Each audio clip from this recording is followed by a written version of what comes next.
Faculty in the sense ये नहीं कि कोई ऐसा टीचर जो किसी और को अच्छा लग रहा है तो आपको भी अच्छा लगेगा। Best faculty in the sense कि उसकी सारी बातें आपको समझ आ रही हैं, ठीक है, उसकी सारी बातें आपको। Hey everyone, welcome back to my channel. So आज के वीडियो में हम लोग बात करने जा रहे हैं कि JEE Mains and JEE Advance जो एग्जाम होता है आईआईटी के लिए, जो एंट्रेंस होता है, इसके बारे में डिटेल में बात करेंगे। एंड आईआईटी के अलावा जो और भी अदर रेप्यूटेड इंजीनियरिंग कॉलेजेस हैं वहां पर एडमिशन लेने के लिए जो एग्जाम्स होते हैं, जैसे वेबजी, केसीईटी, कॉमेड के, बिटसेट, ये सारे एग्जाम्स के बारे में भी मैं आपको थोड़ा सा एक्सपोजर इस वीडियो में देने वाला हूं, ठीक है। थोड़ी थोड़ी चीजें बताऊंगा, बाकी आगे फ्यूचर में आने वाले वीडियोस में मैं आपको इन हर एक एग्जाम के ऊपर, ठीक है, एक पर्टिकुलर वीडियो बना दूंगा कि इस एग्जाम का कट ऑफ इतना जाता है, ठीक है, अलग अलग कैटेगरी वाइज। जैसे आप जनरल कैटेगरी के हो या ओबीसी के हो, एसटी एससी हो, पीडब्ल्यूडी हो, तो उसके लिए अलग अलग पास मार्क्स होता है जिसको हम कट ऑफ बोलते हैं, ठीक है। तो क्या क्राइटेरिया होगा उसके लिए मैं अलग वीडियो बना दूंगा, ठीक है, हर एग्जाम के ऊपर, ठीक है। तो इस वीडियो में मैं आपको बेसिक से in JEE Mains, JEE advanced and वेबजी, कॉमेड के ये सारे जो भी एग्जाम्स हैं इनके बारे में थोड़ा एक्सपोजर देने वाला हूं, और ज्यादातर मोर अबाउट आईआईटी में आपको बताऊंगा, ठीक है। एंड क्यों हर स्टूडेंट को, जो भी स्टूडेंट अभी 10th से 11th में गए हो, तो हर स्टूडेंट को प्रिपेयर करना चाहिए जेई एडवांस्ड के लिए, ये बात भी मैं आपको बताऊंगा, ठीक है। तो चैनल पर नए हो तो सब्सक्राइब जरूर कर देना और बेल आइकन भी प्रेस कर देना ताकि आप नोटिफिकेशन, लगातार वीडियोस की जो नोटिफिकेशन आपको मिलती रहे, ठीक है। So let's start the video. तो इसके लिए मैं आपको ब्लैक स्क्रीन पे लेके चलता हूं, ठीक है, एंड वहां पर मैं आपको बता रहा हूँ। मैंने अभी यहाँ कंसिडर कर लिया है कि आपके पास 3 सब्जेक्ट्स आपने ले लिए हैं, फिजिक्स, केमिस्ट्री एंड मैथमेटिक्स, ठीक है। तो अगर तुम यार वो बच्चे हो जिसने फिजिक्स, केमिस्ट्री एंड मैथमेटिक्स लिया हुआ है, तो इस वीडियो को एंड तक देखना, बहुत ज्यादा चीजें आपको समझ आएंगी एंड बहुत ज्यादा वैल्यू एडिशन होगा। इस वीडियो को देखने के बाद आपकी समझ थोड़ा इन एग्जाम्स के प्रति बढ़ जाएगी, ठीक है। तो अब देखो, फिजिक्स, केमिस्ट्री, मैथमेटिक्स आपने ले रखा है, ठीक है। तो अब आपको, आपके मन में ये होगा कि आपको किसी अच्छे, मैथ्स लेने का मतलब यही है कि अगर आपको किसी अच्छे इंजीनियरिंग कॉलेज में जाना है, ठीक है। Mathematics basically most of the 99% अगर हम स्टूडेंट्स की बात करें तो मैथमेटिक्स लोग इसीलिए डिसाइड करते हैं ताकि उन्हें इंजीनियरिंग करनी होती है। कुछ लोग मैथमेटिक्स अपने एरिया ऑफ इंटरेस्ट की वजह से भी लेते हैं, क्योंकि कुछ लोगों को मैथ्स अच्छा लगता है इसीलिए वो मैथमेटिक्स ले लेते हैं, ठीक है। तो अगर तुम नॉर्मली बीएससी करना चाहते हो मैथमेटिक्स से तो ये वीडियो तुम्हारे लिए नहीं है, ठीक है। ये वीडियो सिर्फ उन लोगों के लिए है जो इंडिया के टॉप कॉलेजेस में एडमिशन लेना चाहते हैं थ्रू आईआईटीज, ठीक है, थ्रू एनआईटीज, मतलब एनआईटीज में जाना चाहते हैं, आईआईटीज में जाना चाहते हैं, बिट्स पिलानी में जाना चाहते हैं, बड़े बड़े यूनिवर्सिटीज में जाना चाहते हैं, ठीक है। तो ये वीडियो आपके लिए। तो अब देखो, फिजिक्स, केमिस्ट्री, मैथ्स आपने ऑप्ट कर रखा है। अब मैं आपको बताता हूं कि जेई जो एग्जाम है, ठीक है, इसका पूरा नाम वो है ज्वाइंट एंट्रेंस एग्जामिनेशन, ठीक है, ज्वाइंट एंट्रेंस एग्जामिनेशन। इसके 2 पार्ट्स हैं बेसिकली, ठीक है, 2 पार्ट्स हैं। कौन कौन से पार्ट्स हैं? एक पार्ट है आपका जेई मेंस, ठीक है, एंड दूसरा पार्ट है जेई एडवांस्ड। तो सबसे पहले जो जेई का एग्जाम होता है वो मेंस का होता है, ठीक है, उसके बाद होता है एडवांस्ड का एग्जाम, ठीक है। तो सबसे पहला एग्जाम मेंस का होगा, एंड अगर आप मेंस क्वालिफाई करके then only you will be able to write the advanced, okay. So अगर आपको मेंस क्वालिफाई नहीं हुआ तो आप एडवांस का एग्जाम नहीं लिख सकते हैं, ठीक है। तो अब देखो ध्यान से, मैं JEE Mains and JEE Advance के बारे में आपको एक एक करके बताऊंगा, ठीक है। एंड ये एग्जाम्स कब होते हैं ये भी मैं बताऊंगा, इसके फॉर्म फिलअप के डेट्स कब आते हैं ये भी बताऊंगा। एंड क्लास 12th के लेवल पे ये एग्जाम्स जो है काफी ज्यादा, आप कह सकते हैं कि रेपुटेड एग्जाम्स है, काफी ज्यादा, ऑलमोस्ट सभी को पता होता है इन एग्जाम्स के बारे में, और बहुत सारे बच्चे इस एग्जाम्स को देते हैं। तो देखो, जेई मेंस का जो एग्जाम है ये किस टाइम पे हो रहा होता है। तो अगर मैं कोविड सिचुएशन को अगर नजरअंदाज करूं तो कोई भी बोर्ड्स का एग्जाम हो, 10th बोर्ड्स हो या 12th बोर्ड्स हो, तो अगर 12th बोर्ड्स की मैं बात करूं, क्योंकि ये एग्जाम आप जब 12th में अपियर हो रहे हैं, ठीक है, तभी दे सकते हैं जेई मेंस का एग्जाम। तो अगर आप 12th बोर्ड्स की बात करें तो वो ऑलमोस्ट मार्च मंथ में होता है, ठीक है। तो जेई मेंस का जो एग्जाम है ये आपका जनवरी से अप्रैल के बीच में, ठीक है, जनवरी से अप्रैल के बीच में हो जाता है जेई मेंस का एग्जाम। और आपसे तो जैसे 2021 में तो 4 बार हो रहा है, ठीक है, 2021 में, 2020 में शायद कितनी बार हुआ मुझे याद नहीं। 2019 से ये चीज शुरू हुई थी कि 2 बार जेई मेंस होना है। 2019 के पहले 1 बार ही जेई मेंस होता था, जो मार्च के बाद अप्रैल में होता था।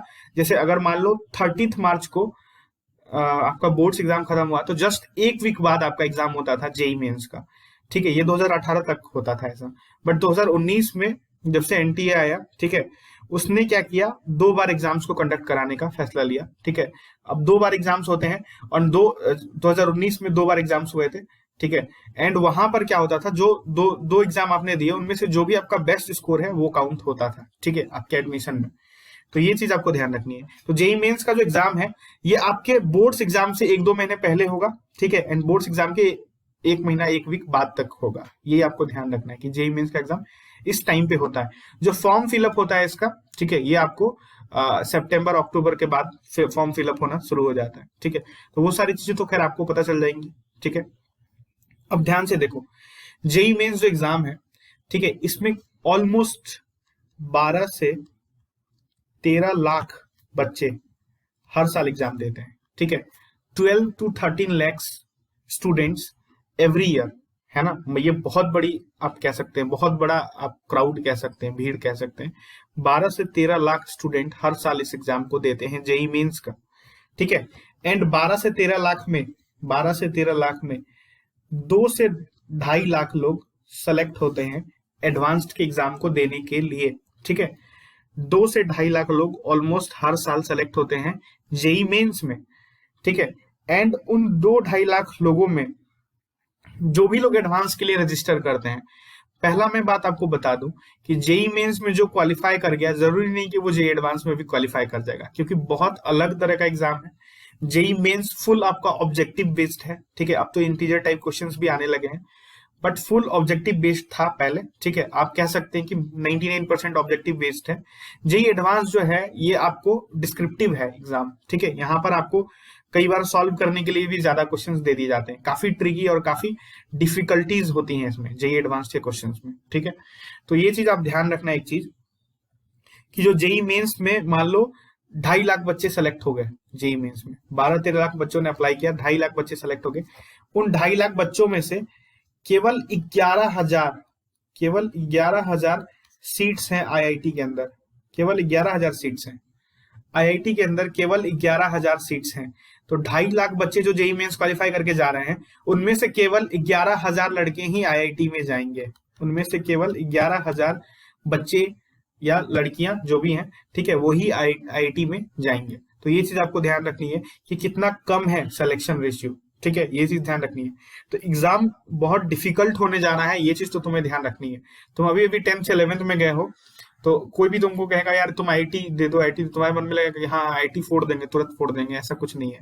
ठीक है, आपको इसके लिए बहुत ज्यादा इनपुट डालना पड़ेगा, बहुत ज्यादा इनपुट, तभी आप इस तरह के एग्जाम्स को क्रैक कर सकते हैं। काफी डिफिकल्ट है ये एग्जाम। ठीक है, ग्राउंड रियलिटी यही है कि डिफिकल्ट है जेई एडवांस्ड का एग्जाम। जेई मेंस का तो फिर भी नॉर्मल है, जेई एडवांस्ड का एग्जाम डिफिकल्ट एग्जाम माना जाता है। ठीक है, इंडिया का most prestigious exams JEE Advanced और यूपीएससी माना जाता है। ठीक है, तो ये चीज आपको ध्यान रखनी है कि ये एग्जाम ऐसा तो नहीं है कि आप हवा में फोड़ दोगे, ऐसा तो नहीं है। ठीक है, कोई अगर ऐसा वीडियो बना रहा है कि how to crack JEE Advanced, ठीक है, तो ऐसा नहीं होता। कोई आपको दुनिया का कोई टीचर एडवांस का एग्जाम क्रैक नहीं करा सकता, ये गारंटी है। एडवांस का एग्जाम केवल वही लोग क्रैक करते हैं जो खुद से बहुत ज्यादा एफर्ट डालते हैं एंड बेस्ट फैकल्टी के पास पढ़ रहे होते हैं। ठीक है, एडवांस्ड का जो एग्जाम है इसके लिए आपको फैकल्टी भी बहुत बेहतरीन होनी चाहिए, बहुत बेहतरीन टीचर्स चाहिए। ठीक है, और मीडियोकर टीचर्स तो बिल्कुल भी नहीं चाहिए, बढ़िया टीचर चाहिए। ठीक है, बेस्ट फैकल्टी। और वॉरेन बफेट ऐसा बेवकूफ थोड़ी थे, उन्होंने कहा था if you want to be the best learn from the best. ठीक है, तो आपको बेस्ट फैकल्टी होनी चाहिए आपके पास। Best faculty in the sense ये नहीं कि कोई ऐसा टीचर जो किसी और को अच्छा लग रहा है तो आपको भी अच्छा लगेगा। Best faculty in the sense कि उसकी सारी बातें आपको समझ आ रही हैं।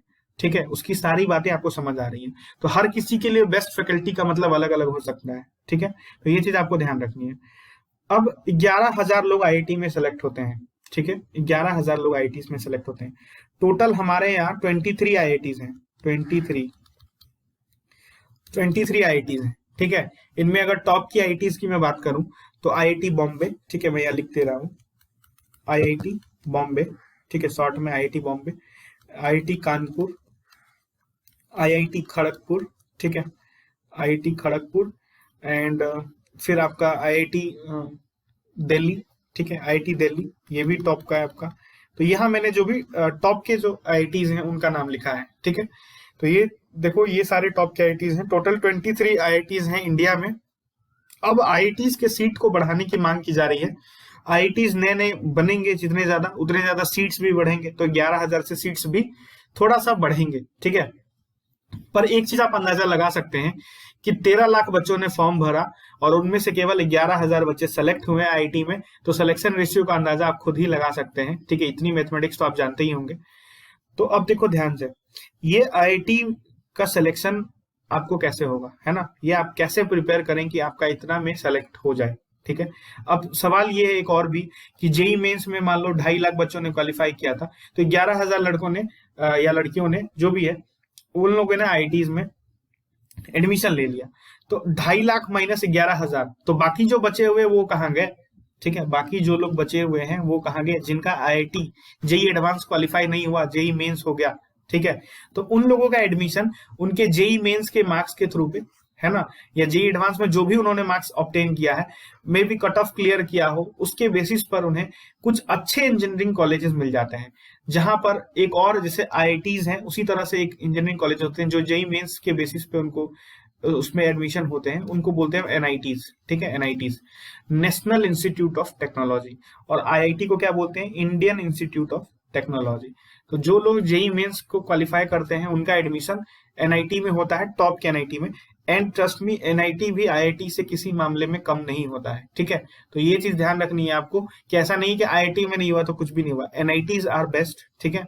और कई बार तो एनआईटीज के जो बच्चे होते हैं, एनआईटी के जो बच्चे होते हैं, वो आईआईटी से ज्यादा पैकेज लेकर के चले जाते हैं फाइनल ईयर में। तो ऐसा भी हुआ है कई बार। तो एनआईटीज भी बहुत बेहतरीन है, आप उसके लिए भी निश्चिंत रहो कि अगर आपका जेई मेंस भी क्वालिफाई होता है तो आपको इंडिया के अच्छे टॉप कॉलेजेस में एडमिशन मिलेगा। लेट्स से अगर मान लो 23 आईआईटीज हैं, इंडिया के टॉप 23 आईआईटीज हैं, तो ये मान लो 1 से 23 तक हैं, तो बाकी जो भी बचे हुए कॉलेजेस हैं वो सब एनआईटीज में है ना। तो आपको इंडिया के टॉप कॉलेजेस में एडमिशन मिल जाएगा जेई मेंस क्वालिफाई करने के बाद। तो एक चीज तो ध्यान रखनी है कि अगर आप जेई एडवांस के लिए प्रिपेयर कर रहे हैं तो जेई मेंस तो आपका जरूरी हो जाएगा। अगर आप एडवांस के लिए प्रिपेयर कर रहे हो तो जेई मेंस तो आपका जरूरी हो जाएगा। इसीलिए मैं कह रहा था कि जेई एडवांस के लिए हर किसी को प्रिपेयर करना चाहिए, ठीक है, क्योंकि एडवांस हो ना हो जेई मेंस हो जाएगा, या अदर जो भी एग्जाम्स हैं जेई मेंस के लेवल पे या उससे भी लो लेवल के, तो वो आप क्रैक कर सकते हैं इजिली, ठीक है। एडवांस के लिए थोड़ा आपको ज्यादा इनपुट डालना पड़ेगा, थोड़ा क्या, मैं मुंह से नहीं बता सकता कितना इनपुट डालना पड़ेगा, बहुत इनपुट डालना पड़ेगा। हर दिन आपको एटलीस्ट 8 to 10 आवर्स की अगर आप स्टडी ले रहे हो, ठीक है, apart from your coaching 4-5 hours की कोचिंग के अलावा अगर आप 8 to 10 आवर्स की खुद की सेल्फ स्टडी ले रहे हो, देन ये ज्यादा प्रोबेबिलिटी है कि आप एडवांस के एग्जाम को क्रैक कर पाओगे, ठीक है। तो अब हम लोग जेई मेंस और जेई एडवांस के बारे में जो हमने बात किया, अब बताओ एनआईटीज में भी सीट ये है, फिक्स्ड है, ठीक है। एनआईटीज में भी ऐसा नहीं है कि 2.5 लाख माइनस 11,000 तो 2,39,000 लोग एनआईटीज में चले गए, ऐसा नहीं है, ठीक है। ऐसा बिल्कुल भी नहीं है, एनआईटीज में भी सीट लिमिटेड है। उसमें भी अगर मान लो 11,000 से लेकर के 50,000 तक जिनका रैंक होता है, 11,000 के बाद और फिर 50,000 के अंदर जिनका रैंक होता है, उनको एनआईटीज मिल जाती हैं अच्छी खासी। लेकिन 50,000 से ज्यादा जैसे ही आपका रैंक होता है, अगर आपका रैंक 65,000 या आप कह दो 80,000 90,000 आ जाता है, तो एनआईटीज भी फिर आपका एडमिशन नहीं लेती हैं। तो आपको कौन सा कॉलेजेस मिलते हैं वहां पर, तो वहां पर आपको जो है सेमी गवर्नमेंट कॉलेज या डिम्ड यूनिवर्सिटीज आपको मिल जाती हैं, तो वो भी किसी मामले में कम नहीं होती हैं। तो वो आपका अगर जेई मेंस में 80,000 के अंदर रैंक है तो आपको एक अच्छा कॉलेज मिल जाता है, जहां पे आपको फाइनल ईयर में 10-12 लाख का पैकेज, एवरेज पैकेज जा ही रहा होता है, लेकिन हर बच्चा 10-12 लाख का पैकेज नहीं ले जाता है, ठीक है। और आईआईटीज की अगर हम बात करें तो वहां तो काफी ज्यादा हाई प्लेसमेंट्स होते हैं, ठीक है, करोड़ों में भी सैलरीज मिलती हैं कई बार, लेकिन हर किसी को नहीं मिलता, ये भी ध्यान रखना है। बहुत लोग के मन में चलता है कि हर किसी को करोड़ों की ही सैलरीज मिलेगी, तो ऐसा नहीं होता है, का वेरी फ्यू, ठीक है, बहुत कम लोगों को मिलता है। अगर एक कॉलेज में मान लो 300 बच्चे पढ़ रहे हैं, 400-500 बच्चे पढ़ रहे हैं एक साल में फाइनल ईयर में, तो उसमें करीब 10-5 लोगों को ही मिलता है, ऐसा नहीं कि सब लोगों को मिल जाता है। बाकी एवरेज पैकेज 25-30 लाख 10-35 लाख इस तरह का आईआईटीज में मिल ही जाता है हर किसी को, ठीक है। तो इसीलिए आईआईटीज आर मोर प्रेफरेबल, क्योंकि वहां पे जो प्लेसमेंट होती है वो काफी हाई होती है, काफी रेपुटेड कंपनीज आपको आकर के ले जाती हैं, ठीक है। तो ये सारी बातें मैंने आईआईटीज के बारे में आपको बताई, जेई मेंस के बारे में बताया, जेई एडवांस के बारे में बताया, क्या क्या सीट्स हैं, किस तरह से सिलेक्शन होता है, ये सारी चीजें मैंने एक ओवरव्यू एक्सपोजर दिया। अभी आप 10th से 11th में तुरंत गए हो तो ज्यादा मैंने आपको डिटेल में नहीं बताया है। अब मैं आपको जो अदर एग्जाम्स है उनके बारे में भी थोड़ा सा बता देता हूँ। जेई मेंस एंड एडवांस्ड के अलावा अगर हम एग्जाम की बात करें तो बिटसेट एक एग्जाम है, ठीक है। बिटसेट आप सभी ने सुना होगा, और नहीं सुना तो कोई बात नहीं, ठीक है। बिटसेट एक एग्जाम है जिसको पूरा आप कह सकते हैं, ये तो एब्रिविएटेड फॉर्म है, पूरा फॉर्म में आप कह सकते हैं Birla Institute of Technology and Science admission test, ठीक है। Birla Institute of Technology and Science admission test. तो ये एग्जाम जो है ऑलमोस्ट आप कह सकते हैं कि जेई मेंस के लेवल का है एग्जाम, ठीक है। तो अगर आप जेई मेंस के लिए पढ़ रहे हैं या जेई एडवांस के लिए भी पढ़ रहे हैं तो आप बिटसेट का एग्जाम को क्वालिफाई कर सकते हैं। बस एक चीज आपको करनी है कि इसके प्रीवियस ईयर क्वेश्चंस को प्रैक्टिस करना है, क्योंकि इसमें फिजिक्स, केमिस्ट्री, मैथमेटिक्स के अलावा भी कुछ सब्जेक्ट्स होते हैं जो बेसिक से क्वेश्चंस होते हैं, जैसे रीजनिंग के कुछ चीजें उठा ली होती हैं या इंग्लिश से रिलेटेड, ठीक है। तो वैसे मैं इस पे एक डिटेल्ड वीडियो बनाऊंगा जिसमें बिटसेट के बारे में मैं आपको बताऊंगा कि किस तरीके से क्या एग्जाम पैटर्न होता है, क्या कट ऑफ होता है। तो हर एग्जाम के बारे में मैं एक अलग इंडिविजुअल वीडियो बना दूंगा, ठीक है। अभी बस आप इतना समझो कि ये ऑलमोस्ट जेई मेंस के लेवल का होता है, एंड इसमें कुछ एडिशनल सब्जेक्ट्स भी होते हैं, एक दो रीजनिंग एंड इंग्लिश के, ठीक है। तो वो चीज आप इसके प्रीवियस ईयर क्वेश्चंस बनाएंगे तो आपको आइडिया लग जाएगा। बाकी फिजिक्स, केमिस्ट्री, मैथमेटिक्स का जो लेवल होता है वो जेई मेंस लेवल के जितना ही होता है, ठीक है। तो ये चीज आपको ध्यान रखनी है। तो ये बिटसेट एग्जाम आप कर सकते हैं। इसके अलावा जो एग्जाम है वेबजी, ठीक है, वेबजी इसको बोलते हैं West Bengal Joint Entrance Examination. तो ये वेस्ट बंगाल गवर्नमेंट द्वारा कंडक्ट कराई जाती है, एंड इसमें भी करीब 1 से 2 लाख बच्चे हर साल बैठते हैं, और ये एग्जाम भी बहुत बेहतरीन एग्जाम है, एंड इस एग्जाम को हर किसी को देना चाहिए। और ये जेई मेंस के साथ साथ काफी फेमस है कि जेई मेंस जिस तरह से होते हैं उसी तरह से ये एग्जाम्स भी होते हैं। तो ये काफी ज्यादा है, ठीक है, इस एग्जाम का भी रेपुटेशन। उसके अलावा वेबजी के अलावा 2 एग्जाम्स और रह गए, ठीक है। ये एग्जाम है केसीईटी एंड एक एग्जाम है कॉमेड के, ठीक है। तो ये दोनों एग्जाम्स कर्नाटक के में लिए जाते हैं, ठीक है, कर्नाटक के। अब देखो केसीईटी जो एग्जाम है, केसीईटी एग्जाम है, ये कर्नाटक गवर्नमेंट द्वारा लिए जाते हैं, ठीक है, गवर्नमेंट द्वारा लिए जाते हैं कर्नाटक के। और ये जो एग्जाम है कॉमेड के, ये जो प्राइवेट कॉलेजेस एसोसिएशन होते हैं उनके द्वारा लिया जाता है। तो अगर आपको प्राइवेट कॉलेजेस में एडमिशन लेना होता है तो ये आप इसमें कॉमेड के में अप्लाई कर सकते हैं, ठीक है। एंड केसीईटी क्या है, देखो ये कर्नाटक के स्टूडेंट्स के लिए है, ठीक है। तो ये गवर्नमेंट एग्जाम में कह रहा हूँ, गवर्नमेंट द्वारा ये एग्जाम कंडक्ट कराई जाती है, ठीक है। तो ये चीज आपको ध्यान रखनी है। तो ये 2 एग्जाम्स जो केसीईटी कॉमेड के हैं ये कर्नाटक में ही होते हैं, कर्नाटक के ही एक प्राइवेट कॉलेजेस एसोसिएशन द्वारा कराई जाती है और दूसरा गवर्नमेंट द्वारा कराई जाती है, ठीक है। और वेबजी जो है ये वेस्ट बंगाल के गवर्नमेंट द्वारा कराई जाती है, और ये ऑलमोस्ट काफी रेपुटेड है, जेई जैसा ही है, ठीक है। तो ये आपने बिटसेट, जेई मेंस, केसीईटी, कॉमेड के इन सारी चीजों के बारे में देख लिया। एडवांस का जो एग्जाम है ये इन सारी एग्जाम्स से ऊपर है, इसका डिफिकल्टी लेवल एडवांस का काफी हाई होता है। तो मैंने कुछ एग्जाम्स के बारे में आपको इस वीडियो में बताया है, ठीक है। इसमें भी सिलेक्शन किस तरीके से होता है इसके लिए मैं अलग वीडियोस बना दूंगा, ठीक है। कितने बच्चे बैठते हैं, क्या कट ऑफ जाता है, कितना % सिलेक्शन रेशियो है। तो ये सारे एग्जाम्स मैं कहूंगा आपको रिलेटिवली आसान है एडवांस के, अगर एडवांस को कंपेयर करें तो आप, ठीक है। तो ये सारे एग्जाम्स बिल्कुल आसान है, पूरे एडवांस के कहीं आसपास भी नहीं आप कह सकते हैं, ठीक है। तो ये एग्जाम्स को भी आप जरूर दें अलॉन्ग विद जेई एडवांस्ड, ठीक है। सो आई होप आपको ये वीडियो पसंद आई होगी। इसमें मैंने आपको बेसिक सा एक्सपोजर दिया है कि किस तरह के एग्जाम्स होते हैं एंड किस तरह की आपको स्ट्रेटेजी फॉलो करनी चाहिए, मैं आपको बताऊंगा नेक्स्ट वीडियो में, ठीक है। सो थोड़ा सा चैनल के बारे में बताना चाहता हूँ। चैनल पर आप जो है यहाँ पर SC वर्मा और सिंगेज, ठीक है, और जो भी रेफरेंट बुक है DC पांडे, तो यहाँ मैं लिख दे रहा हूँ SC वर्मा, सिंगेज, DC पांडे, ये 3 जो बुक्स हैं इन तीनों के आपको टफ क्वेश्चंस यहाँ पे प्रैक्टिस कराए जाएंगे। कैसे क्वेश्चन प्रैक्टिस कराए जाएंगे? टफ क्वेश्चंस प्रैक्टिस कराए जाएंगे, अच्छे क्वेश्चंस प्रैक्टिस कराए जाएंगे जो आपके कॉन्सेप्ट्स को बिल्ड करेंगे, ठीक है। एंड आपकी जेई प्रिपरेशन में, जेई के प्रिपरेशन में या अदर जो भी एग्जाम्स है बिटसेट वगैरह, इन सारे एग्जाम्स की प्रिपरेशन में आपको काफी ज्यादा हेल्प करेंगे, ठीक है। तो अगर आप चैनल पर नए हो तो चैनल को सब्सक्राइब जरूर करना, ठीक है, एंड शेयर करो। जितना ज्यादा इस वीडियो को शेयर करेंगे उतना ज्यादा मुझे सपोर्ट मिलेगा। सो मिलते हैं नेक्स्ट वीडियो में। Till then thank you.